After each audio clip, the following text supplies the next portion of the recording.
కాబట్టి కనీసం మీరు నేను చెప్పేదైనా పూర్తిగా విన్నారంటే ఆ మహావృక్షం మన ఔషధాల్లో ఎలా ఉపయోగపడుతుందో మీకు క్షుణ్ణంగా వివరిస్తాను.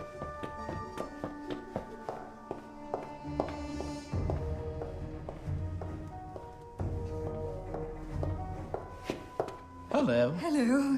షకజులు Yes. తను జస్ట్ ఒక చిన్న ఆవిష్కరణతో తన శత్రువుల మీద ఆధిపత్యం చేశారట. తను అదుంది దాంతో పాటు చుట్టుముట్టే వ్యూహం. మీరుండాల్సిన చోటు ఇది కాదనుకుంటా. అవును నిజమే, కానీ నేను అటు. కార్యదర్శుల విభాగం అనేది అటువైపు. Thank you so much. ఏ జబ్బునైనా నయం చేస్తుంది.